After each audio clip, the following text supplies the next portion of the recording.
Bom, e eu quero começar aqui o nosso estudo, irmão, sobre as 7 igrejas da Ásia Menor, lendo o versículo, os 7 versículos concernente à igreja de Éfeso. Capítulo 2 e versículo 1 ao versículo 7, que são dos versículos referentes à carta à igreja de Éfeso. Diz assim: ao anjo da igreja em Éfeso, escreva: estas coisas diz aquele que conserva na mão direita as 7 estrelas e que anda no meio dos sete candeeiros de ouro. Conheço as obras que você realiza, tanto o seu esforço como a sua perseverança. Sei que você não pode suportar os maus e que pôs à prova os que se declaram apóstolos e não são. E descobriu que são mentirosos. Você tem perseverança e suportou provas por causa do meu nome sem esmorecer. Tenho, porém, contra você o seguinte: você abandonou o seu primeiro amor. Lembre-se, pois de onde você caiu, arrependa-se e volte à prática das primeiras obras. Se você não se arrepender, virei até você e tirarei o seu candelabro do lugar dele. Mas você tem a seu favor o fato de que odeia as obras dos nicolaítas, as quais eu também odeio. Quem tem ouvidos, ouça o que o Espírito diz às igrejas. Ao vencedor, darei o direito de se alimentar da árvore da vida que se encontra no paraíso de Deus. Meus irmãos, sabemos que foram 7 cartas enviadas às 7 cidades para as 7 igrejas da Ásia. E a primeira igreja é a igreja de Éfeso. Para nós continuarmos aqui sobre esse estudo, vamos entender sobre o lugar da Ásia. Que Ásia Menor é essa? A Ásia Menor é uma região em que os continentes da Ásia e da Europa ficam próximos um do outro, separados apenas por uma faixa estreita de mar. É também conhecida por seu nome grego, Anatólia. No passado era ponto de encontro de viajantes que passavam entre a Ásia e a Europa. Então, esta é a Ásia Menor. Essas igrejas, essas 7 igrejas, elas estavam fixadas nessa região da Ásia Menor, que hoje é a atual Turquia. Podemos dizer que esse país é um país asiático e europeu, pelo fato de a Turquia ela está entre esses 2 continentes, o continente asiático e o continente europeu. A maior parte do país da Turquia fica exatamente no continente da Ásia, asiático, e aonde fica, na verdade, essas 7 cidades que nós lemos aqui no versículo 11, que é a cidade de Éfeso, a cidade de Esmirna, a cidade de Pérgamo, Tiatira, Sardes, Filadélfia e Laodiceia. Mas para continuarmos e entender, irmãos, sobre esse contexto, o contexto da cidade de Éfeso, vamos conhecer um pouco sobre a cidade de Éfeso. A cidade de Éfeso, ela foi construída no século X a.C. Durante o período romano, foi por muitos anos a segunda maior cidade do Império Romano, apenas atrás de Roma, a capital do Império Romano. Éfeso tinha uma população de 250 mil habitantes, isto é, no primeiro século, século I antes de Cristo, o que também fazia dela a segunda maior cidade do mundo. Éfeso era uma cidade bastante famosa, e ela tinha na época um templo, e esse templo era bastante conhecido, que era o templo de Ártemis, ou Ártemis ou Diana. E esse templo, o templo de Ártemis, era considerado como uma das 7 maravilhas do mundo antigo.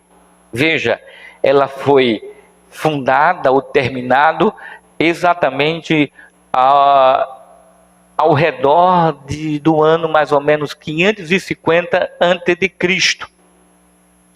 Não somente o templo de Ártemis, mas também a biblioteca de Celso, um teatro que era capaz de abrigar mais de 25 mil espectadores sentados.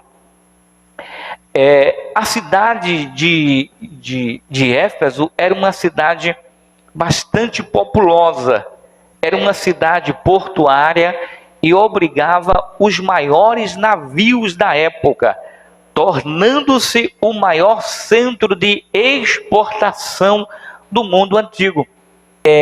Na cidade de Éfeso havia 3 estradas principais que facilitavam o comércio.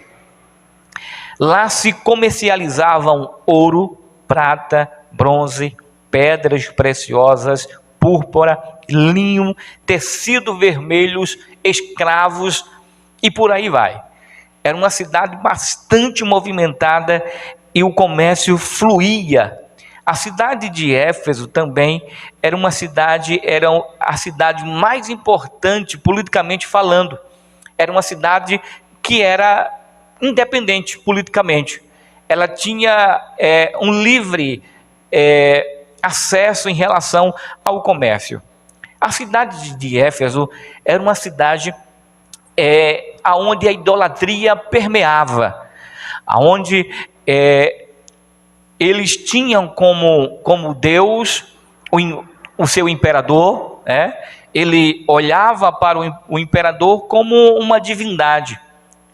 E no ritual ou no culto a Diana, além de eles beberem até caírem, vomitarem, rolar sobre os vômitos, haviam também prostituição, eles se prostituíam. Enquanto eles ali praticavam o culto a Diana, eles adoravam de maneira em que ficava difícil Deus, o Senhor, Deus verdadeiro, com todas as suas... Ele dava limite ao ser humano em relação à sua vida promíscua, Eles teriam que viver uma vida debaixo da vontade de Deus, com regras.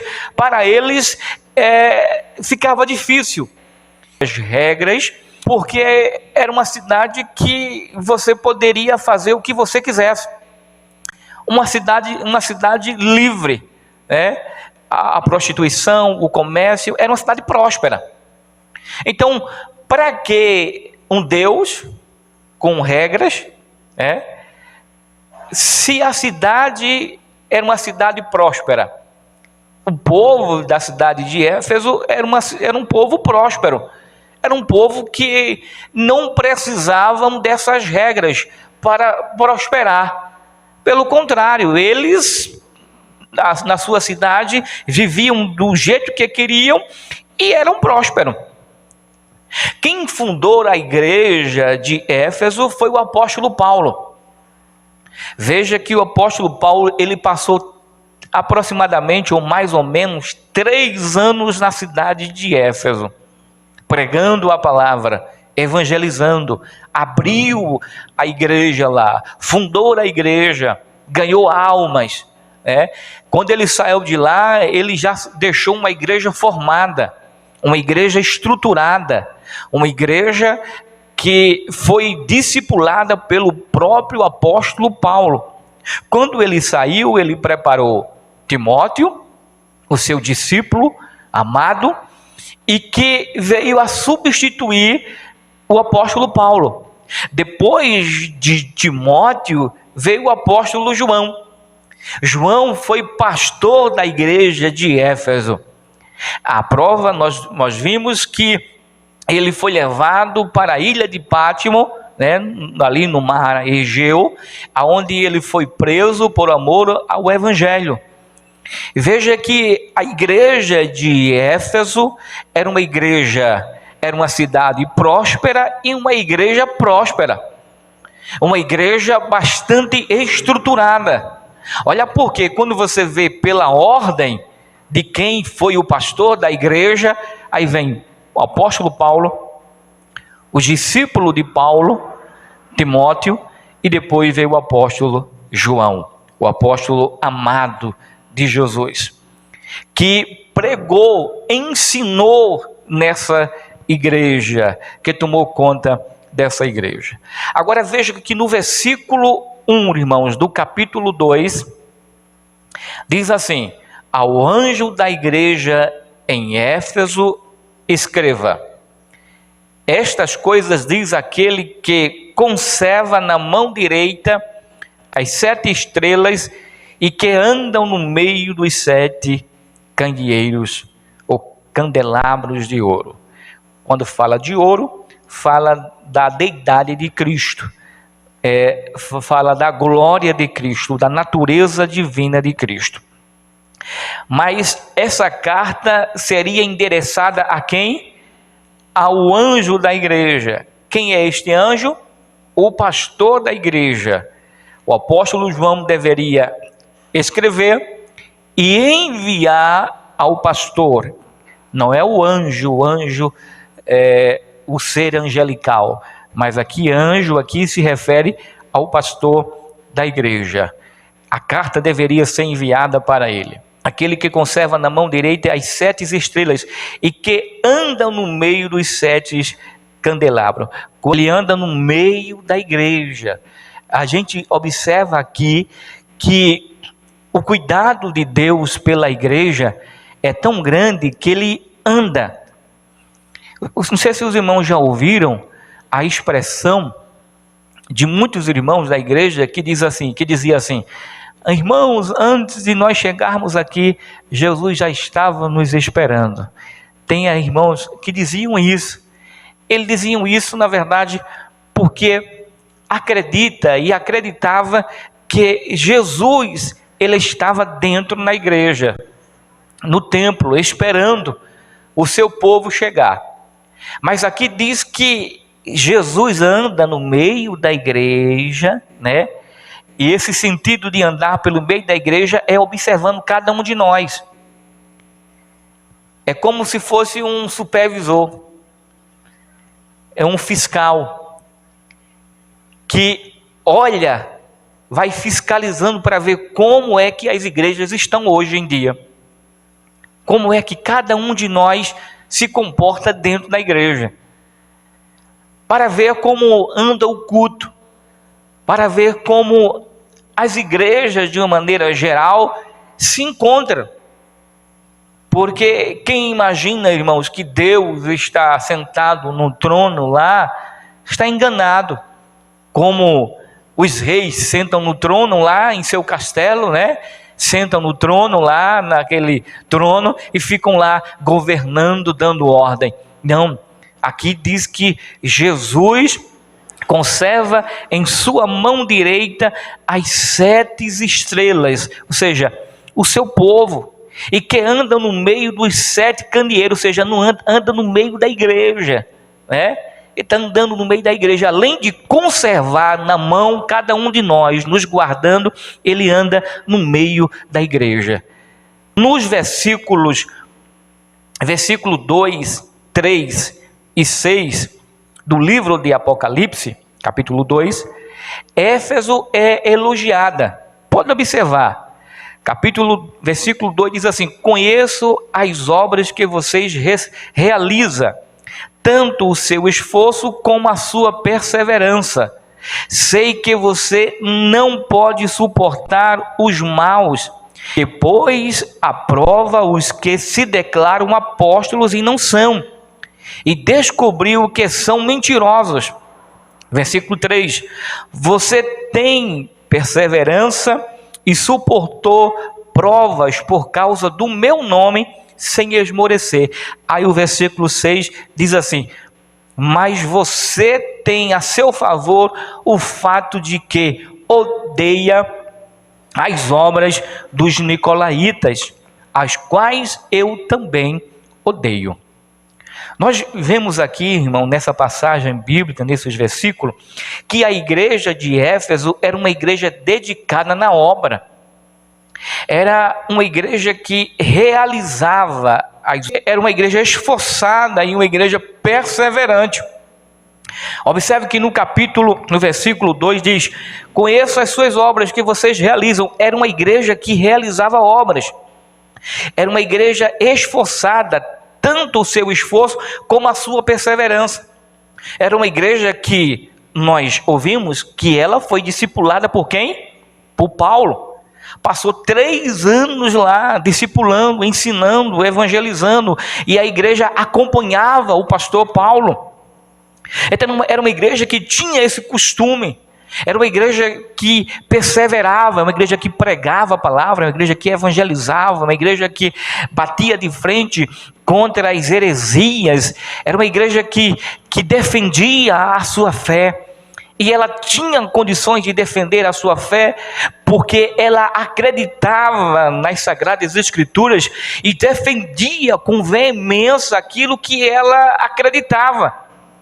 Então, a igreja de Éfeso, imagine, irmãos, uma igreja na cidade de Éfeso, onde havia prosperidade, riqueza, era uma cidade próspera, aonde e também tem aquela liberdade religiosa, onde a prostituição era uma coisa normalizada dentro da cidade, né? Pois eles adoravam a deusa Diana lá, e no momento do ritual ele se prostituía. Veja, uma cidade, né, com 250 ou 300 mil habitantes, uma cidade próspera, está uma igreja lá no meio dessa cidade, onde essa igreja prevalecia. Ela era uma igreja que não tinha medo, era uma igreja que perseverava naquilo que ela acreditava. É como alguém chega para você e diz assim: olha, as obras, você pode adorar uma imagem, você pode adorar um homem, você pode colocar o imperador como o teu Deus. Aí você aprendeu que somente você pode adorar a Deus. Se você não tivesse essa perseverança e esse esforço, você caía. Você se sujeitava aos seus ensinamentos, porque não precisava. Mas a igreja de Éfeso não. A igreja de Éfeso era uma igreja que tinha obra, era uma igreja esforçada, era uma igreja perseverante naquilo que ela acreditava. Era também a igreja, ela defendia a sua fé, colocando à prova os que se diziam apóstolo. Não era assim não. Eu chegava na igreja, né, entre os irmãos de Éfeso, e dizia assim: eu sou apóstolo também, fui chamado por Deus também para ser apóstolo. E eles aceitavam? Aceitavam não. Eles colocavam à prova. Vamos ver se de fato ele é apóstolo ou não. E colocavam à prova baseado naquilo que eles tinham aprendido do apóstolo Paulo. Agora eu pergunto: quem eram esses que se diziam apóstolos? Aí vem o versículo 6. No versículo 6 diz assim: mas você tem a seu favor o fato de que odeia as obras dos nicolaítas, as quais eu também odeio. Aí vem quem eram esses nicolaítas. Segundo alguns pais da igreja, e Irineu, que também era um dos pais da igreja, disse que nicolaítas eram seguidores de Nicolau de Antioquia, segundo é declarado no livro de Atos dos Apóstolos, capítulo 6 e versículo 5. Vamos ler? Capítulo 6 e versículo 5.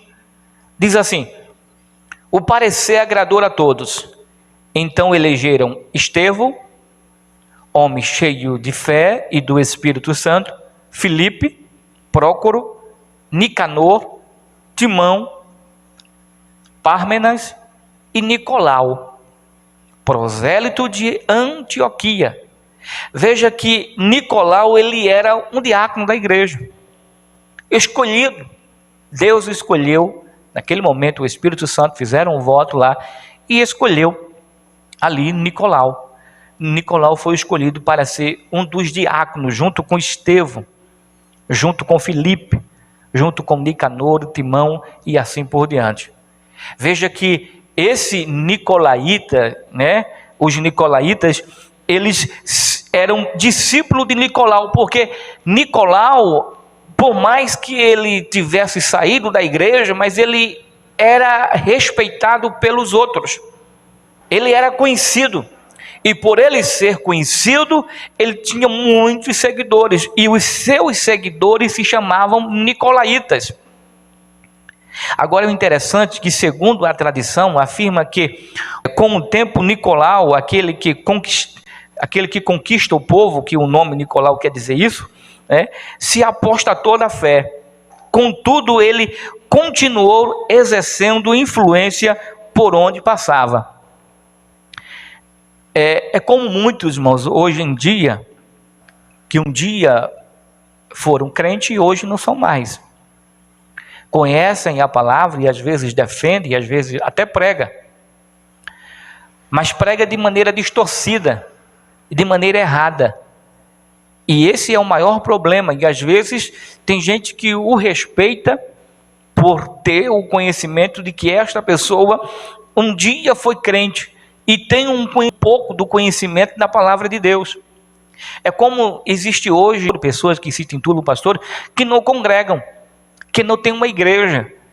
Tem gente que se denominam cristãos, mas não tem uma igreja. Não tem aonde congregar. E eles têm as suas ideias. E essas ideias, muitas vezes, é contrária aos ensinamentos de Jesus, aos verdadeiros ensinamentos de Jesus. Sabe o que é que Nicolau dizia? Ele dizia que a missão dele era dar uma versão moderna ou atualizada do Evangelho. Ou seja, tudo aquilo que ele aprendeu antes estava errado, ou melhor dizendo, para ele estava já ultrapassado, e ele teria que atualizar. Ele era capaz de atualizar o Evangelho, conceitos novos. Ele dizia que o crente podia viver do jeito que quisesse. E não é assim que acontece, irmãos, e infelizmente com algumas pessoas que se denominam crente. Sim, tem pessoas hoje em dia que não ligam que se a sua filha, pessoas cristãs hoje, se sua filha namora, vai dormir na casa do namorado, dorme com o namorado. Hoje é uma coisa bem moderna. Há algumas jovens, que querem se envolver e terem como amigas esses tipos de pessoas, são colocadas para trás, são ultrapassadas, porque para andarem com elas tem que ser modernas. Hoje em dia, a gente vê sites de namoro cristão. Veja como as coisas estão modernas. Aí tem lá vários sites, aplicativos de namoros cristãos. Hoje em dia, eles não precisam mais orar para pedir a Deus um namorado para casar. É assim, você entra lá no site, se cadastra, paga, sei lá, deve pagar alguma coisa, ou grátis, não sei, E lá você encontra uma pessoa que está nos Estados Unidos, que está na Europa, que está no outro lado, em outro estado, em outra cidade. Hoje não existe mais aquela preocupação em orar, pedir a Deus um noivo, a uma noiva, para namorar, para ver se dá certo ou não, para não haver decepções, frustrações. Hoje em dia é assim. Hoje em dia a pessoa é crente na igreja, mas vive uma vida de prostituição lá fora. Vive uma vida promíscua e se intitula um crente. E na mentalidade dessa pessoa, nada está errado, está tudo certo. São os nicolaítas hoje em dia. É a mesma ideia de Nicolau. Nicolau tinha uma pseudo-teologia que manipulava tanto a lei, a graça e o corpo, que tinha como objetivo levar os seus seguidores a viverem dissolutamente. Era assim. Sabe o que ele dizia? Usando a lei, ele dizia o seguinte: a lei não tem mais vigor. Em Cristo a lei foi abolida. Agora, pergunta-se a mim, isso é verdade? É claro que é. É como Nicolau era daqueles que dava nó em pingo d'água. E olha que ele tinha um conhecimento extraordinário. É como hoje em dia, tem tanta gente que tem um conhecimento bíblico, mas às vezes o conhecimento que ele pega, ele distorce para o seu bel prazer. Sabe o que ele dizia? Ele dizia que a graça de Deus é poderosa para perdoar os pecados de qualquer um, em qualquer hora. É verdade ou não é? É claro que a graça de Deus, irmãos, ele pode perdoar pecado de qualquer um, em qualquer hora, em qualquer lugar. Deus pode. E tem mais. Ele dizia assim, se baseando em Platão, ele dizia que o corpo humano é ruim e mau. Bom é o espírito. E se o corpo é mau, então faça dele o que quiser, desde que você salve o espírito. Ele era bom de lábio ou não era? O camarada era bom. Agora imagina, era assim, vivendo dentro da cidade de Éfeso. Imagina aí, uma cidade promíscua, uma cidade onde a prostituição corria frouxo, aonde valia tudo, não tinha regras em relação a isso. Imagine alguém que prega desse jeito, o pensamento desse jeito, para uma cidade idólatra, uma cidade promíscua, uma cidade que não tinha regra.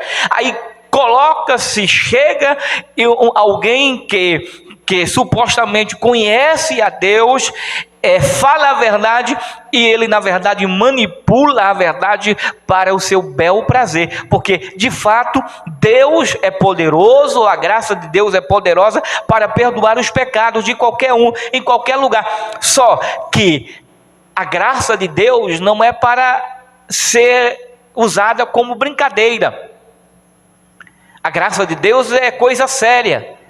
A graça de Deus perdoa exatamente aqueles que de fato querem viver uma vida de arrependimento, uma vida consagrada, uma vida santa. Até porque a Bíblia diz que se não houver uma vida consagrada a Cristo, de maneira nenhuma a gente pode obter a salvação. Tem que levar uma vida consagrada com Deus. Agora, imagina alguém chegar para você, e é claro que o corpo humano, ele é ruim e ele é mau. E o apóstolo Paulo falou disso, não falou disso? O apóstolo Paulo disse o seguinte: olha, maldito o homem que sou, porque aquilo que eu quero fazer, eu não consigo fazer, mas aquilo que eu não quero fazer, eu faço. Estou preso no meu corpo, nesse corpo aqui. E o apóstolo Paulo, em Gálatas, ele falou muitas vezes concernente à luta, da carne contra o espírito.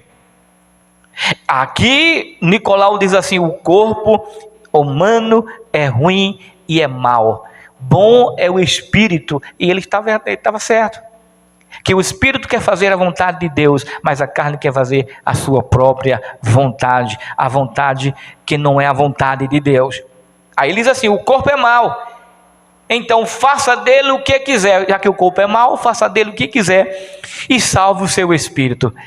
Então veja que não somente Nicolau aqui, mas como hoje existem pessoas que vivem desse mesmo jeito.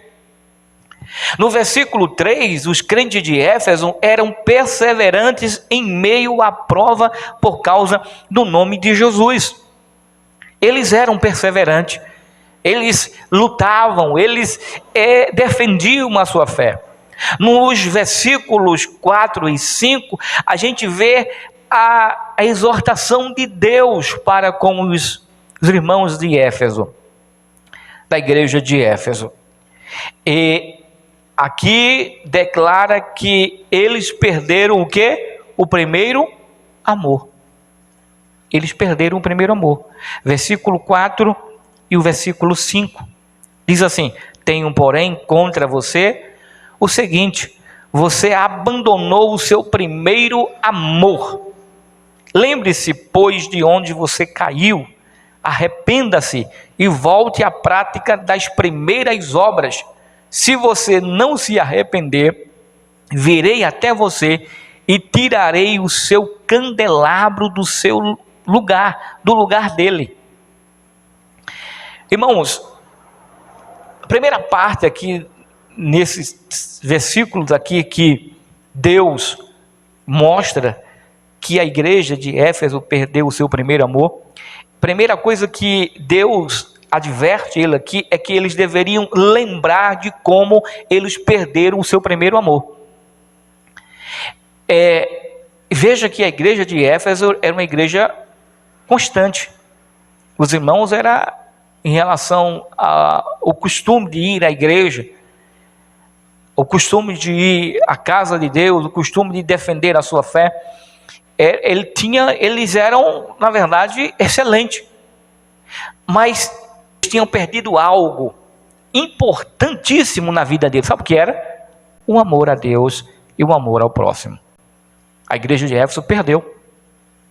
E quando alguém perde, irmãos, o primeiro amor, o amor a Deus, perde o amor também ao próximo. Se tornam religiosos, onde a religiosidade impera. Ele é crente por ser, serve a Deus por servir, defende a sua fé. De vez em quando vai à igreja, quando dá vontade. Mas para ele tanto faz ir ou não. Mas ele defende. Por quê? Porque ele não ama mais a Deus. Ela não tem mais aquele fervor em buscar a Deus. Para uma pessoa que perdeu o primeiro amor, para ela tanto faz ir à igreja ou não, cultuar ou não, adorar ou não, tanto faz para ela. Mas como ela tem o costume de ir à igreja, muitos têm o costume de ir à igreja, ainda vai à igreja. Mas quando chega à igreja, fica lá, sabe? Não está nem aí. Tanto faz. Mensagem para ele, para ela ou para ele. Mensagem nunca é boa. Não tem uma mensagem que preste para ele. Graça, alegria, poder de Deus na igreja, para ele tanto faz, para ela tanto faz. Não sente nada. Por que não sente? Não tem prazer. Quem deixou de perder o primeiro amor por Deus, porque quem tem um primeiro amor por Deus, irmão, que está ativo, ele tem prazer de ir à igreja, ele tem prazer de cantar, ele tem prazer de cultuar, tem prazer de ouvir a mensagem, tem prazer de participar do culto, tem prazer de estar na presença de Deus. Quem perdeu o primeiro amor, para ele ou para ela, tanto faz estar na igreja ou não, tanto faz ouvir o hino ou não, tanto faz cultuar ou não, para ela não tem nenhum sentido, nenhum valor. Perdeu o primeiro amor. Agora, é claro, irmãos, que o que Deus aqui, Jesus está chamando a atenção da igreja, é que a igreja deveria lembrar-se de como ela perdeu o primeiro amor. Qual foi o motivo que ela, ou ele, ou essa igreja aqui, perdeu o amor? Teve um início, não é verdade? Teve um começo. Alguma coisa aconteceu. Tem gente que perde o primeiro amor por Deus, irmãos, quando o pastor se muda, né? O pastor sai da igreja, tem gente que diz: eu não vou mais para a igreja mais. Não vou mais para a igreja. Tem gente que perde o primeiro amor por conta de um amor a Deus, por conta de uma briga de um irmão na igreja.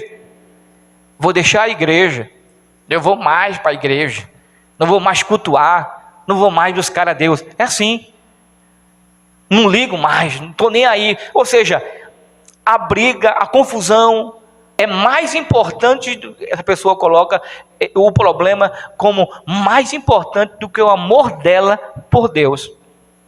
É preciso a gente parar para pensar o que foi que me levou a perder o meu primeiro amor por Deus. Porque tem gente, irmãos, que no início da fé, né, como se diz, é o primeiro amor, irmãos, é um fervor tão grande, né, irmão Roberto? Mas depois perde, não tem mais prazer. Aí tem gente que põe desculpa como é que eu posso dizer, é um crente maduro. Eu já sou maduro, eu não sou mais aquele crente novo, que eu todo dia estava na igreja. É só um exemplo. Eu não perdi um culto. Hoje tanto faz eu ir para a igreja ou não, mas é porque eu amadureci mais. Na verdade está morto espiritual. Perdeu o primeiro amor. É preciso a gente resgatar, saber onde foi que nós perdemos o primeiro amor. Outra coisa importante, irmãos, na igreja, aqui nesse versículo, nos versículos, é que Deus destruiu a igreja de Éfeso. Não somente a cidade, né? Mas hoje tem lá a cidade, mas somente as ruínas da igreja de Éfeso. Observe que Deus disse assim, olha, no versículo, se você não se arrepender, virei até você e tirarei o seu candelabro do lugar. Candelabro aqui é a igreja, é o templo mesmo. Tirarei. Deus ainda suportou essa igreja, a igreja de Éfeso, por 40 anos, irmão. 40 anos suportou essa igreja, né? Engolindo essa igreja. A gente viu nos versículos primeiros, no versículo primeiro, que Jesus faz o quê? Ele anda no meio da igreja. No meio da igreja. Ele está andando lá, ele está policiando cada um. Então, essas igrejas, a igreja de Éfeso, a igreja de Esmirna, a igreja de Pérgamo, Filadélfia, Laodiceia, Tiatira, Jesus visitava todas elas e conhecia elas muito bem. Sabe o que é que tem hoje, até hoje, o que é que tem lá, né, na cidade de Éfeso? O que sobrou da igreja? O que sobrou da igreja de Éfeso é apenas uma ruína de um templo em memória ao apóstolo João. O apóstolo do amor. É o que tem hoje lá, que serve de atração para os turistas. Porque a igreja mesmo, irmãos, foi destruída. E Jesus destruiu a igreja. Aí a gente imagina, mas será que isso é verdade? É verdade, a história está aí para contar. Quem tiver a oportunidade de ir lá na Turquia e conhecer essas 7 cidades, vê lá, né? Um templo, na verdade não é nem um templo, é a ruína de um templo que foi erguido em memória do apóstolo João. Porque a igreja em si, ela foi destruída, dissipada. Deus não que mais conversa com a igreja de Éfeso. É assim que acontece muitas vezes, irmãos, com alguns irmãos que perderam o amor por Deus. Jesus vai suportando 1 ano, 2 anos, 3 anos, talvez 5, talvez 10, talvez dure a mesma quantidade de ano que durou com a cidade, com a igreja de Éfeso. Mas uma coisa interessante é que chega a hora em que Deus ele dá o checkmate.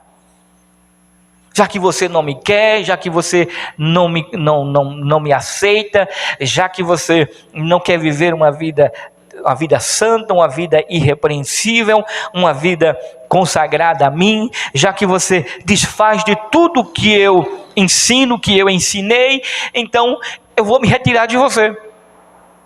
Porque tem gente que pensa que viver uma vida, irmãos, dissoluta, Deus vai continuar com ele. Pelo contrário, Deus, o Espírito Santo, se retira da vida dessa pessoa quando essa pessoa começa a viver uma vida promíscua, uma vida sem compromisso com ele. Se essa pessoa não ama a Deus, é óbvio que essa pessoa não vai fazer mais a vontade de Deus. E Deus vai ali, insistindo, persistindo, né? Convidando, mostrando que é na vida dele, que é na vida dela, mas não quer. Deus, ele não pega a força. Então, para terminar esta mensagem, irmãos, como recuperar o primeiro amor? Sabe como a gente deve recuperar o primeiro amor? Primeiro, é saber o que levou a pessoa a perder o primeiro amor. Segundo, é saber onde estava fixada a nossa fé. Porque tem gente que deposita a sua fé em tantas coisas, outras coisas, mas não em Deus. Não em Deus. Bota a fé no pastor, bota a fé no irmão, bota a fé no problema, bota a fé na doença, bota a fé em tudo, mas não bota a fé em Deus. Preciso saber em que a fé dessa pessoa está fixada. Porque se não tiver fixada em Deus, vai vir os problemas, vai vir, né, as perturbações da vida, vai vir, né, a luta da vida, e essa pessoa vai se afastar de Deus rapidamente. Por quê? Porque a sua fé não está fixada em Deus, está fixada em outras coisas. Terceiro, onde estava alicerçado o seu amor? Irmãos, quem ama não deixa, não é verdade? Quem ama não quer sair de perto de quem ama. Quem ama quer ficar juntinho de quem ama. Se alguém ama a Deus, irmãos, essa pessoa é óbvio que quer continuar, né, na presença de Deus, servindo a Deus, buscando a Deus. Mas se você deixou de amar, se nós deixamos de amar a Deus, irmãos, então é obviamente que o nosso amor não está alicerçado em Deus, está alicerçado em outras coisas, nas coisas desse mundo, né? As coisas que perecem, as coisas que se acabam, as coisas que passam. Tem gente que é assim, tem gente que o marido trai, ou a esposa trai. Aí, no lugar dessa pessoa continuar firme com Cristo, porque ama a Cristo, aí deixa Jesus por conta da... Existe? Onde é que está o amor? Se a Bíblia diz que o nosso amor a Deus tem que estar acima de tudo, não é assim? É o primeiro e maior mandamento. É amar a Deus sobre todas as coisas, de toda a sua força, de toda a sua alma. Mas tem gente que diz assim: eu não quero mais conversa com Jesus, não sou mais crente, já larga tudo, larga a Bíblia, não vem mais para a igreja. Aí faz só sofrer. As forças se acabam e não tem mais força nem vontade de vir mais para a igreja. Como? Se afastou de Deus. O seu amor não está mais em Deus, está nas coisas deste mundo. E por último, para que a gente possa recuperar este amor, é preciso a gente fixar o nosso amor em Deus, fixar ou alicerçar o nosso amor em Deus, fixar a nossa fé em Deus. E por último, a gente deve pedir a Deus, orando o seu amor, que Ele venha depositar o seu amor em nosso coração. Sabe por quê? Porque se o amor é de Deus, o amor não é nosso. Então Deus é a fonte, né, desse amor. Então que nós possamos orar a Deus, pedir a Deus: Deus, eu quero continuar te amando mais e mais. Coloca dentro de mim o teu amor, que esse amor que eu sinto por ti cresça cada dia mais, aumente cada dia mais, e que eu tenha prazer de continuar na tua presença, de continuar te servindo, de continuar buscando a tua face. É preciso orarmos assim, irmãos. Jesus, Deus, é a fonte do amor. A gente precisa orar. Vamos orar neste momento, vamos encerrar este culto, este ensinamento, orando a Deus. E nesta oração final, irmãos, ore a Deus pedindo amor, o amor de Deus, que se você tem esse amor no seu coração, que você peça para que Ele possa cultivar e aumentar cada vez mais esse amor que você tem por Ele, que venha cada vez mais aumentar, venha crescer, e você continue amando a Deus, né? Amando a Ele, independente das circunstâncias, dos problemas, que você continue, que nós continuemos amando esse Deus maravilhoso. Vamos orar. Senhor, nosso Deus e nosso Pai, nós neste momento oramos ao Senhor, primeiramente te agradecendo por esta oportunidade que o Senhor tem nos concedido de estarmos aqui na tua presença. Deus, que o Senhor venha continuar, ó Deus, derramando em nossos corações o teu amor, o amor ágape, o amor divino, o amor de Deus, e que o amor que já está em nós venha crescer, venha ser cultivado, venha aumentar cada vez mais, e que nada neste mundo venha me afastar da sua presença, que nada neste mundo venha me tirar da tua gloriosa presença, que este amor que nós sentimos por ti venha crescer cada vez mais, pois nós te amamos e queremos continuar te amando, Senhor, até o fim da nossa existência aqui na terra, porque reconhecemos que o Senhor nos amou primeiro, e o amor que está em nós, o amor que nós sentimos por ti, vem de ti, oh Deus, que o Senhor renove as nossas forças, e que este amor continue ativo, alicerçado em ti. Assim oramos, nos despede em paz para os nossos lares, nos dando uma semana debaixo da tua gloriosa presença. Assim oramos e já te agradecemos em nome de Jesus. Assim, com as suas mãos, a graça do nosso Senhor e Salvador Jesus Cristo, o amor de Deus e as doces consolações do Espírito Santo repouse sobre todos vós, e todos dizem: Deus abençoe a todos.